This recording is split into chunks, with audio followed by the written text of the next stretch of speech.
Hello and welcome to the webcast, Medical Real Estate, Primum non Nocere. First, do no harm. My name is Rich Campbell. I'm with Veritas Medical Real Estate Advisors. I work with an amazing team, Nancy Farron and Peter Jameson, in addition to JJ Camholtz, who helps us put these projects together. Today, we're going to do an overview of medical real estate and ultimately the things that you're going to want to be aware of going into any type of transaction and helping plan for your future. So first, a little about us. What makes Veritas different? We are all licensed commercial real estate professionals with over 20 years of experience, focusing on truth, integrity, and hard work. Our job is to become an internal real estate officer for medical practices. We work inside of the practice from the standpoints of space efficiency, growth plans, financial assessments, patient service and experience, ownership structures, and how that coincides with ownership of real estate and/or leasing decisions. And we give guidance to make the best real estate decision possible, regardless of a deal being made from a commercial real estate brokerage perspective. So our job is to take care of our clients from within. And if that happens to lead to a real estate deal, so be it. So the objectives for the webcast today will be to talk about these 5 points, or really 4 points, and then giving you some examples of case studies. So we're going to talk about key factors of site selection, the nuances of leasing, assessing ownership, defining occupancy cost, and then again, we're going to go through a few case studies that help illustrate some of the things that we've gone through. So we'll begin with site selection. Site selection is truly just the idea of figuring out where you may need to be in a given market and what factors should be considered when looking at site selection. So, do you need to be on or off campus of a medical system? Does it matter that you are connected to or in proximity to a hospital? Do you have a need for visibility? Is it important that your patients or prospective patients can see you when they're going down a major roadway? Or are they going to come to you anyway and visibility has little relevance? Signage is very similar to visibility. How important is it that you are identified as opposed to maybe being on the 5th floor of a medical office building where no one really knows that you're there, but yet they're going to come to you anyway? Parking. All different types of practices have different parking needs. We would argue that all medical real estate has a higher parking need than normal, but it does differ from specialty to specialty. So that is going to drive site selection as well. Accessibility in a couple of different ways. Accessibility off of major roadways. Accessibility in the most literal sense of turning off of a roadway into a parking lot, or how many turns do you have to make to see a building? So accessibility is important. Where are your patients? Where are your physicians? Where are your employees?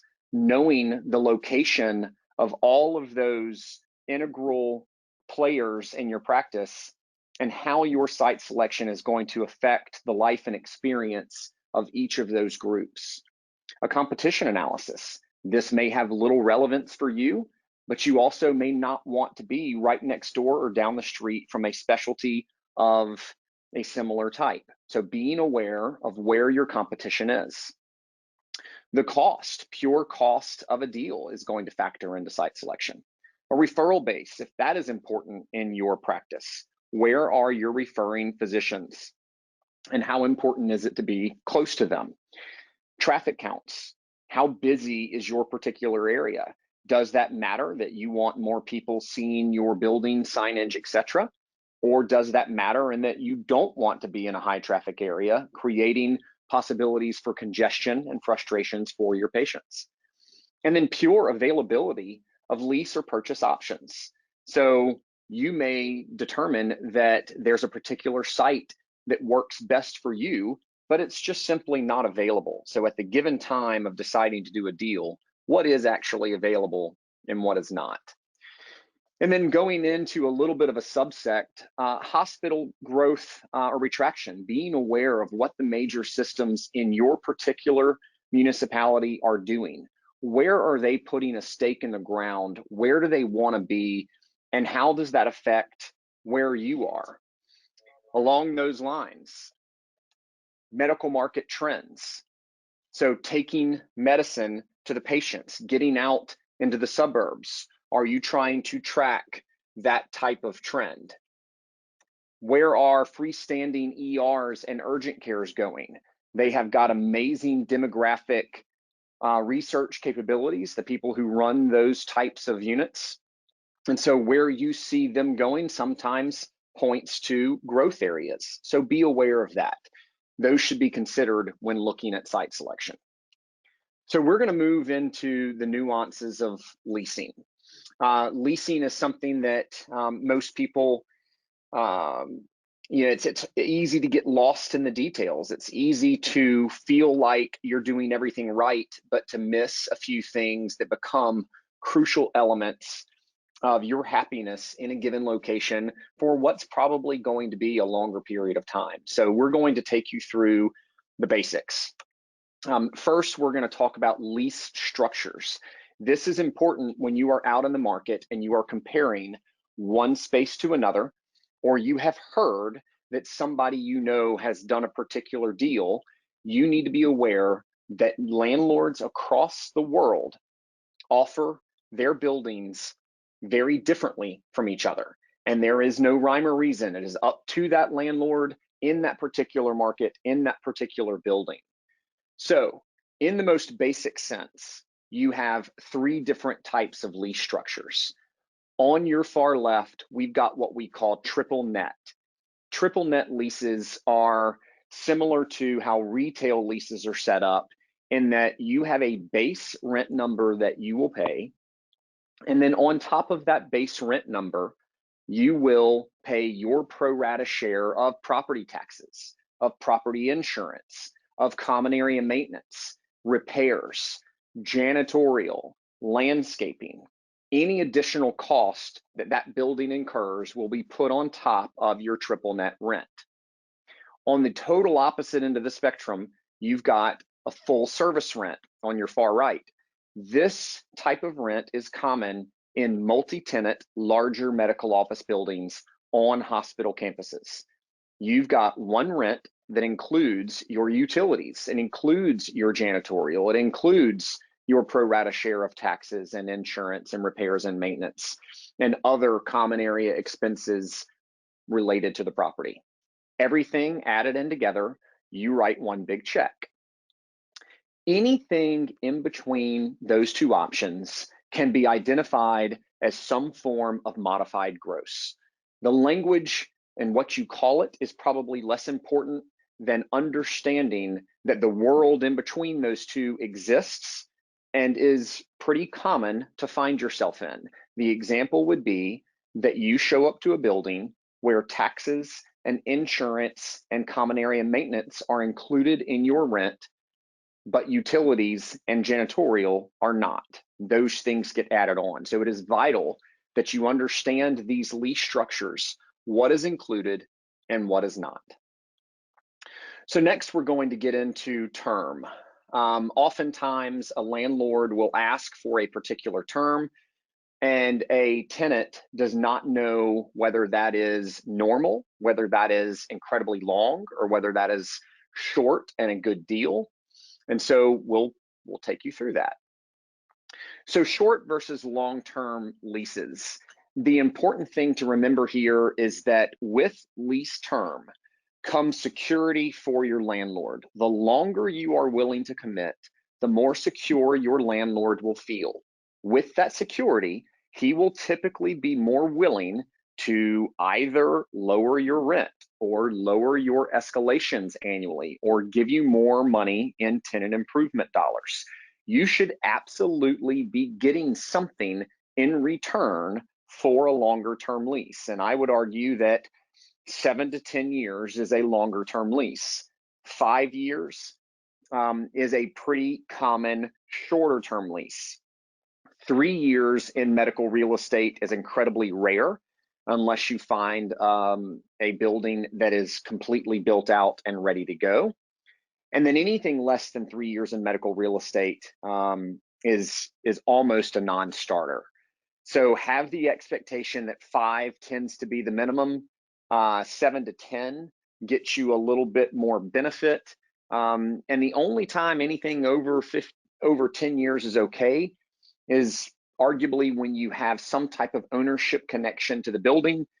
Every element of the market and your practice growth matches up with a sensible decision to be there for the next 3 decades, we'll say, and then you can maybe justify something like a 15-year lease, but that is the exception and not the rule. It is also important to understand your renewal options. As a tenant, you always want to ask for renewal options. This is something that puts you in control as a tenant and not a landlord. If you don't get a renewal option, you have signed a 7-year lease, let's say, you don't have a renewal option, a landlord has the ability to kick you out of that space at the end of 7 years, regardless of your desire to stay, if he's got a better deal in hand or has got different plans for that particular building. If you have a renewal option, he must extend the lease per the defined agreement in that renewal option. It puts all of the control on the tenant side and not on the landlord. So having a renewal option is important. It puts the tenant in control. A reminder that a lease is a very permanent commitment. It is not an unusual occurrence that we will get a call from a client stating that they just signed a 7-year lease.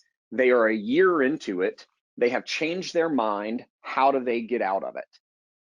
There are always interesting elements that can be worked through, but we would state that as a rule, it should be assumed that you will not be able to get out of this lease. You must be prepared for that commitment for 5, 7, or 10 years, and you must be prepared to see it through from a financial perspective, growth perspective, location perspective, etc. So, coming back to lease term, we want to remind you that there's a direct connection between the lease term and the tenant improvement allowance. So next, we're going to talk about tenant improvements. First, we're going to give you a few definitions. So you may hear the term turnkey, which means a landlord is going to deliver a space ready for your occupancy, ready for you to walk in the door and see patients. And he is going to include all of that into a market rent, and it will be considered a turnkey deal, meaning as a tenant, you don't have to put in any money and your rent does not jump drastically outside of market conditions. That is a turnkey deal. Turnkey versus amortized tenant improvements. This is an important factor to remember. What oftentimes a landlord will do is he will say, I will give you X number of dollars towards building out your space. That amount of money will not complete your tenant improvements. And so you will be responsible as a tenant for coming up with the deficit. A landlord who is well-heeled and who has the financial capability to make this offer may say, I will put in that deficit. I will in fact loan you that money. I'm going to build it into your rent, but I'm going to raise your rental amount based on an amortized structure. So it is effectively like they are giving you a loan. They are going to add another X dollars and your rent will go up to pay for those additional tenant improvements over the term of your lease. There is a difference between turnkey and amortized TI. It is important to know that difference. Also, with tenant improvements, who pays what and when? Be very careful with tenant improvement language in the leases. If a landlord had his or her way, they would have the tenant pay all necessary tenant improvements and then seek reimbursement from the landlord for their agreed upon tenant improvement package. This may put an unknowing tenant in a bad position to have to come up with potentially 6 figures worth of liquidity that they do not have. It is just as easy to negotiate this in the beginning to where the landlord puts in all of the money up to those tenant improvements and then seeks additional funding from the tenant at the end when there is not enough money to pay the rest unless it's a turnkey deal. So it's important to know who pays the tenant improvements, to whom, and when, making sure that that is structured to best fit the tenant. The valuation when the lease expires. If you have a normal market rent and it has a tenant improvement package built into the deal, when the lease expires, you should expect that you can find yourself back in a normal market rent scenario, and you should also expect a normal market tenant improvement package to be added into that new deal when you renew. But when you have amortized additional TI into your rent, you must remember at expiration that that extra tenant improvement allowance has now been paid for and fully amortized. So your rental rate should go down, removing those additional dollars to pay for that quote unquote loan from the landlord. So being aware of the nuance between turnkey and amortized TI and what happens when your lease expires. If you are unaware of this and if you don't ask, your rental rate will stay the same and that landlord will take it to the bank. So we've talked about lease structures, term, and now we're going to get into rate a little bit, the rate per square foot of what you pay for space. So what is market? What's normal? In reality, it can vary from one side of town to another, not just from one city to another. And not only from one side of town to another, it can vary from one submarket to another that is immediately adjacent to that submarket.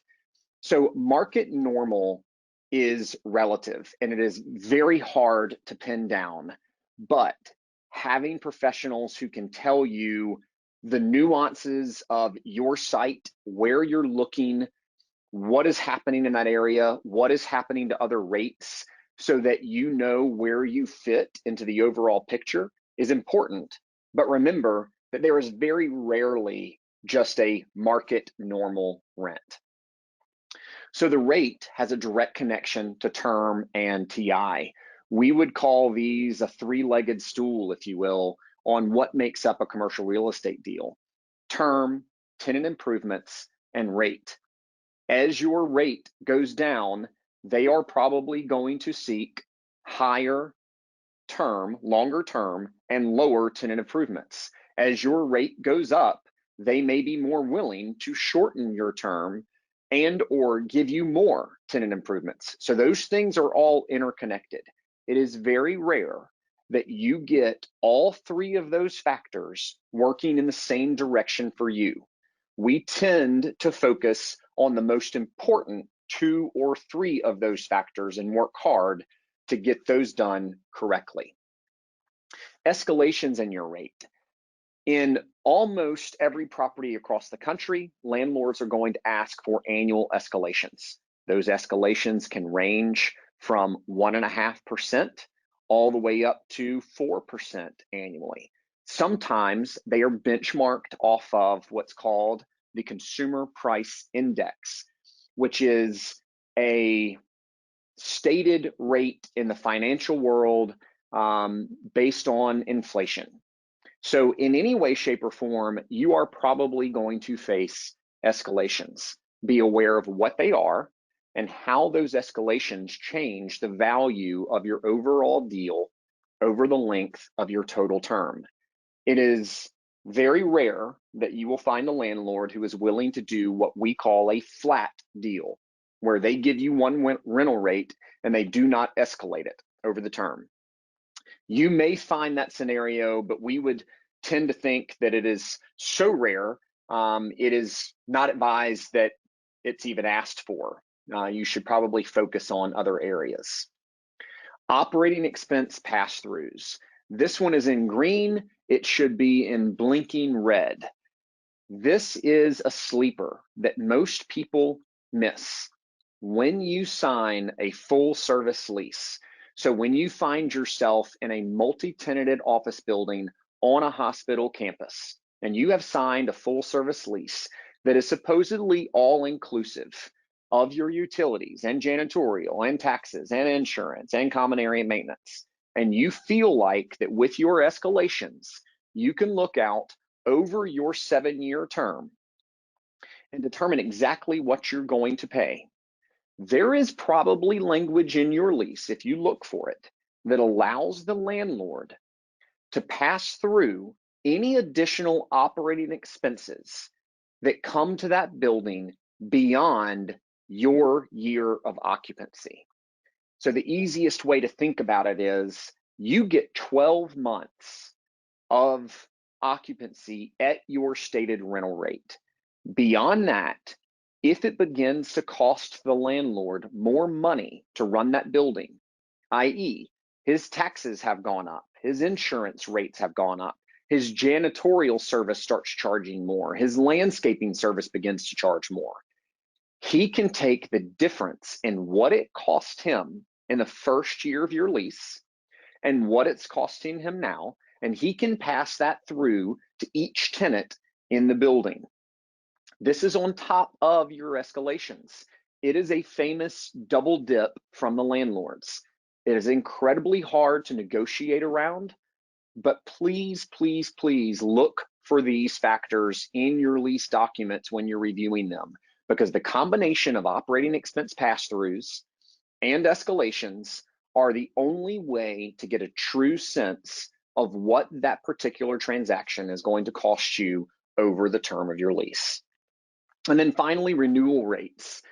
It is not a foregone conclusion that when it comes time for you to renew and you have a renewal option, that you will get the rate you are expecting from the landlord, unless it has been pre-negotiated to a hard dollar amount. The most common language we see is that at renewal, you will have the option to renew at then current market rates, which means that the landlord can say, well, market now is vastly different than when you signed your deal. So if you want to renew, here is the number. So be aware that there are factors and elements that can be added into your lease that takes that decision out of the landlord's hands and puts it into more of a third-party assessment of what is and what is not market. So be aware of what your renewal rate is going to be, not just the fact that you have a renewal option. So from rate, we're going to move into personal guarantees. These are an unfortunate reality of medical real estate leasing. So why do you sign one? Most medical practices are set up where the physician is the primary source of revenue.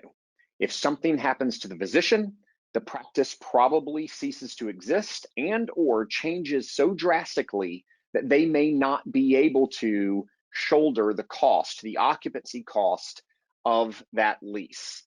So a landlord is going to look to that physician then to back the lease up and say, we need you to sign on personally to show us that you are good for this money throughout the 7 years of term or 5 years of term or 10 years of term. So that is why they want you to sign a personal guarantee. So when is it okay and when is it not?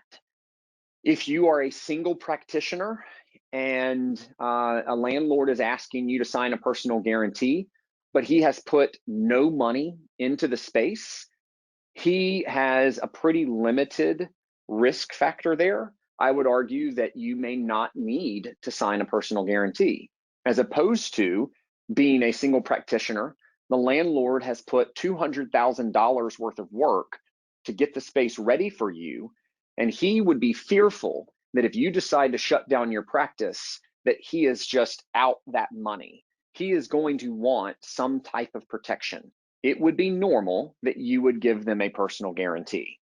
Also, the pure size of your practice is going to come into play. If there are 10 physicians in the practice and the loss of any one or two of them is not going to adversely affect the P&L of the practice and its ability to occupy that space, you may be able to talk the landlord out of getting personal guarantees from each person. The practice may be able to stand on its own guarantee. There's also an acceleration of rent, and that when you're signing a personal guarantee, it is not only covering any tenant improvements that were given to you, but it's covering the value of the remaining term of your lease. So if you sign a 10-year lease, and you are that group who in the earlier part of the webcast, we gave the example of you come at year 2 of a 10-year lease and say that for whatever reason, you want out and you're going to shut down this practice, a landlord will have the ability to call forward all future payments of that lease to today's dollars.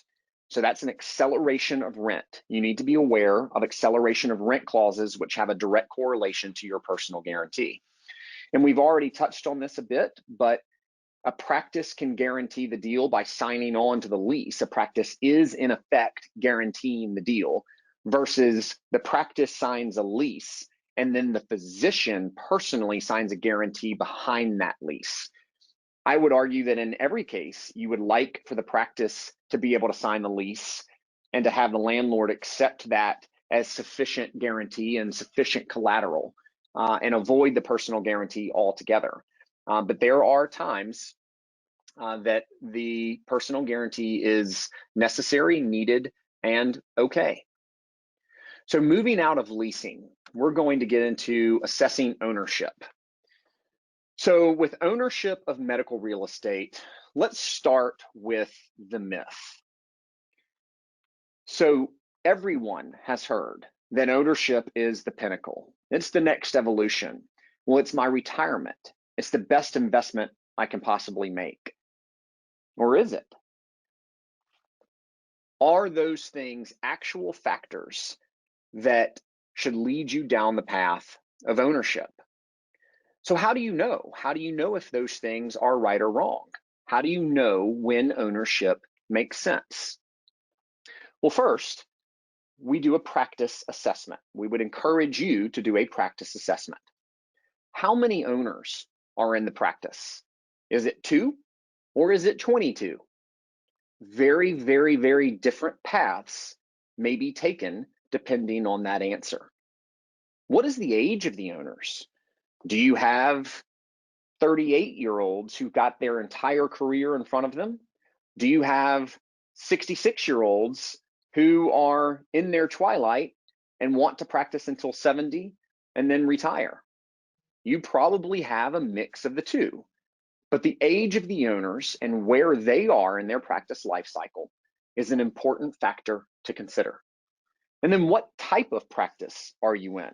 Certain types of practices, certain specialties fare better in ownership scenarios than other. So be aware of what your practice type is, matching it up with number of owners and age of owners to determine whether that makes sense. Also be aware of your market or your location.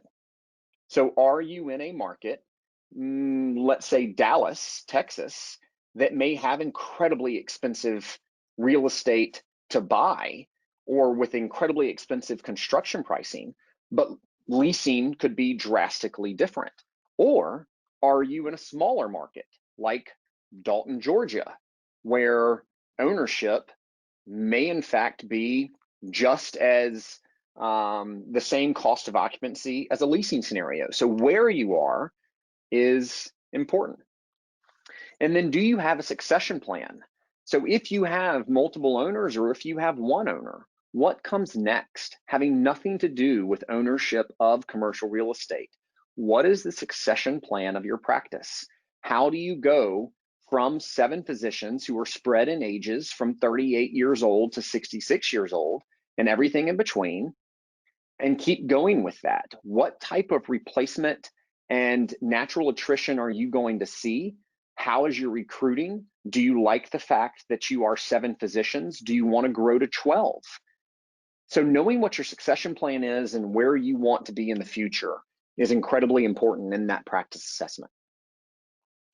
So if you've done your practice assessment and all of those factors have been considered, and they all tend to point in the direction of, yes, it makes sense to potentially own our own real estate. Well, then show me the money. Let's talk about the financial side of it. So first and foremost, what cash is needed? When we talk about cash needed, we talk about real equity.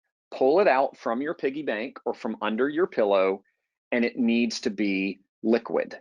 This does not mean, the most common question we get is, can I get a loan for my equity? We are not financial advisors. We are not bankers.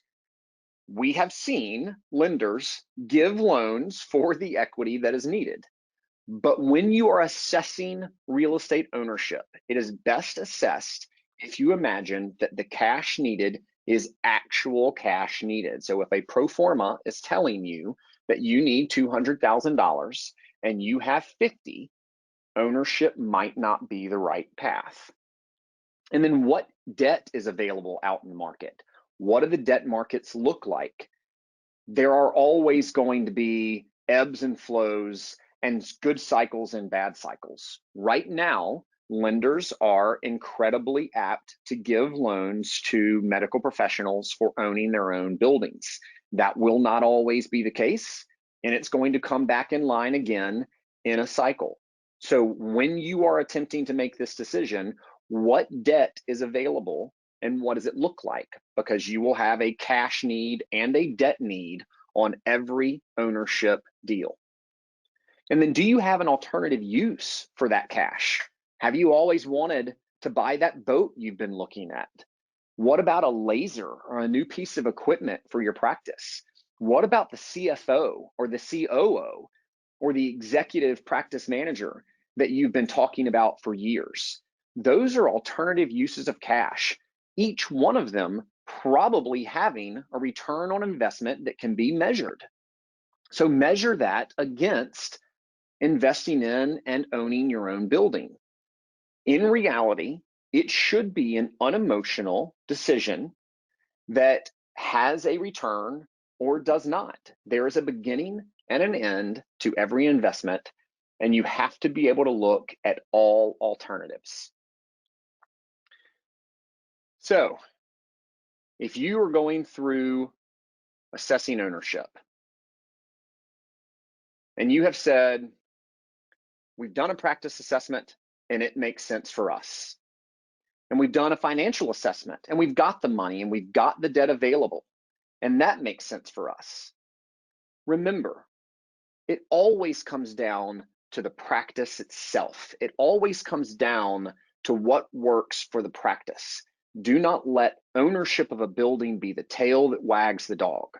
Be sure that you are focused on the occupancy cost of the practice, the viability of that practice's existence in that building, how it affects the patient experience, how it affects the employee's experience, and let the investment piece come second.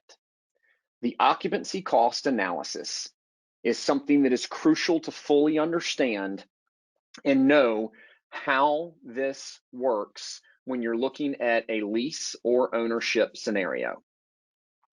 So just very quickly, this is a roughly 13,500 square foot building at a rate of $23.50, escalating every year by 3%.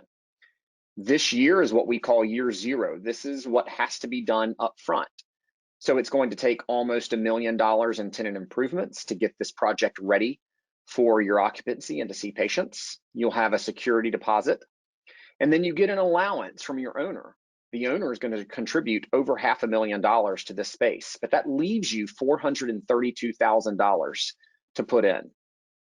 So be aware that that is money that would be due up front.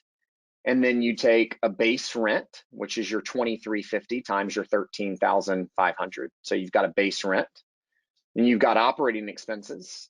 And then this is a full service lease. And so what we do is we take out our operating expenses. This is what they cost in year 1. And so we're going to carry that out all the way to year 10. Same number. But notice up here with your operating expenses, we make the assumption that they're going to go up every year. That landscaper is going to look for more money for mowing that grass. And the janitorial crew is tired of cleaning that space at that rate. So they're going to raise their rates too. And so every year you're going to see these small increases. These are the operating expense pass-throughs that we talked about. So when you add all of that together, this yellow bar down here is the money that you will owe every month. That's what is going to be important when you're looking at your financial analysis and your forecasting. Okay? So we can do the exact same thing on a purchase. Here's the exact same building. Okay? We've got a certain amount of debt that is available. This is the equity that we would be needed on a 20% down scenario. So here it is again in year 0. And here is your mortgage payment plus the same operating expenses with their same increase, okay? Giving you your yellow bar of your monthly cost and then your totals. So if you go back and forth, you can truly compare from a practice perspective, leasing and owning. So to lease this building over the course of 10 years, you will be $4.1 million out of pocket. To own the building over the course of 10 years, you will be $3.6 million out of pocket. And this does not account for the building sale. So in this scenario, it's a little bit less expensive to actually own it if in fact you have $676,000 in cash, which is important. So all of these factors have to be considered. So the process of ownership, how does it work? If you've determined that this is what you want to do, how does it work? Well, first, site selection. We've addressed that in the beginning. Are you going to do new construction or renovation? What is your timing? When do you want to get a deal done? Are you looking 2 years out in advance, or are you looking 6 months out from when you actually want to see your first patient in a new facility? That is going to dictate what your options may be. So you go through site selection, and then you look at a pro forma. And a pro forma is the way that you assess the financials of the actual ownership side of the transaction, not the lease occupancy cost analysis for the practice. So in a pro forma, you will start with a square footage of the building. And this is assuming that you are buying a building that already exists. So you are buying it for $1.75 million or $175 a foot. You have additional expenses such as sign, landscaping, a new roof, the tenant improvements, $500,000 to get the space more ready for your particular practice, paying an architect and other soft costs, a survey and environmental report and property inspection report, lending and legal expenses down here, so that your total development cost is almost $2.5 million, which is right at $250 a square foot. So if you're going to be the owner and the tenant, here is the up close of your acquisition and development cost, which is what we just walked through. So if you're going to be the owner and the tenant, you look at your income and expense piece, which is right here. So here's your 10,000 square foot practice at $18 a square foot. Here is your annual rent. These are the operating expenses that you would pay into the ownership to create this gross income. Here are the actual operating expenses. This is like a P&L for your practice itself, a profit and loss. Here are the expenses going out, your taxes, your insurance. These are all annual numbers. Common area repairs and maintenance, your utility bill, janitorial, landscaping, reserves for future capital expenditures. If you need to pay a management company to oversee the building, so you've got $90,000 in expenses, generating what's called a net operating income of $178,000 per year. So then you move to the debt, the equity, and the return side of it. So, most important factors, you take a prevailing interest rate. How long are you able to amortize this deal? Is it going to be a 20-year or a 25-year deal? Unlike home loans, it is very rare that you get 30-year amortizations. So this is the most likely with a medical owner-occupied piece of real estate. And then these two pieces combined are your total project cost, that $2.5 million, with 80% of it being debt. So 80% being debt. Here's $500,000 in cash that you will need. And so if you put $500,000 in cash in, your annual net operating income from the property is $178. To pay for that $2 million in debt, you will spend $133,000 annually in debt service, leaving you $45,000 of cash flow. You put in $500,000. So when you put the $45,000 against the $500,000 that you put in every year, you generate an annual cash-on-cash return of 9%. There is an entire webcast that could be created on the value of that 9% and how it compares with other investment opportunities across the country, but that is for another webcast. So it's also important to know who are the owners. The owners of the property do not have to be the owners of the practice. Sometimes they match up directly, sometimes they don't. In any event, you will likely form a limited liability company, an LLC, a single entity LLC that's actually going to own that real estate. That LLC will be the landlord and your practice will be the tenant. That LLC is going to need an operating agreement. And within that operating agreement, that is the governing body of what controls that ownership entity. You've got to remember that the percentage of equity in does not necessarily equate to having control. The operating agreement can give operational and asset control to someone who owns 3% of the building, even if there is a 97% owner who put in most of the equity. So it all depends on how you draft the operating agreement, and the drafting of that is going to be very important. It also defines who your decision makers are. How do you decide when certain things happen? What property management company to hire?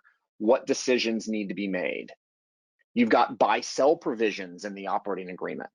So if you've got multiple people as owners of the asset, how does one buy in and how does one liquidate? What happens if there is a death in the ownership and family steps in? The buy-sell provisions of an operating agreement will govern all of that and need to be very well thought out in the beginning to take as much emotion out of it as possible. There is probably going to be a guarantee to the bank from this ownership group for the new building redevelopment.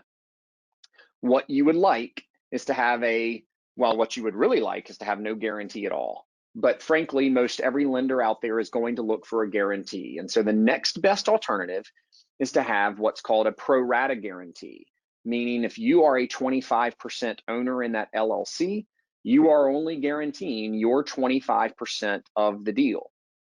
Banks will want you to sign what's called a joint and several guarantee, which means it does not matter how much ownership you have, you will personally guarantee the entire transaction, the entire value of the debt of that deal. And each of the other owners will do the same. What are your financial expectations? Having this up front among the owners is incredibly important. Are you actually trying to achieve a return, or do you simply want to lower the rate to the lowest point possible to cover your debt service and expenses to give the practice the lowest cost of occupancy possible? So what the financial expectations are from one owner to the next and having those established in some type of agreement is going to be important. Again, doing it up front with no emotion is important for when a decision comes 4 years down the line that could very well get emotional. You do not want a real estate problem destroying a lifetime partnership from a medical perspective. So we've gone through site selection, pro forma, who are the owners, and now just literally how it works.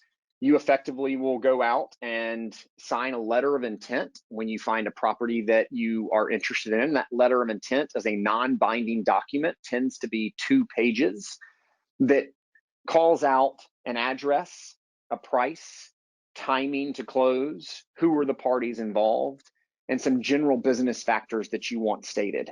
And that letter of intent, when agreed to, then forms a real estate contract. It's the base model for a real estate contract, then becomes your binding document.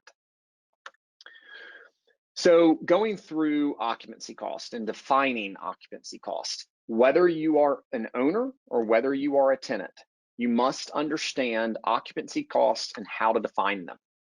So what makes up the total cost of occupancy? You've got your base rent. And if you're an owner, that is your debt service. That is what you owe the bank. You've got your square footage. How big is the building? The operating expenses of each building. So again, your power, water, utilities, taxes, insurance, repairs and maintenance, landscaping, janitorial. An important thing to remember here is that your phone, data, IT, and furniture, fixtures, and equipment are not included in OpEx. Those will always be a practice expense regardless of what building you go to. So you have seen this before. This is how we generate the total cost of occupancy. And again, this is where these numbers are called out a little bit more defined. Here is your base rent, your $18 a square foot, your base rent. Here's your annual insurance number, your annual real estate tax number, your annual common area maintenance, and janitorial. All of that added together is $321,000 annually, this much per month.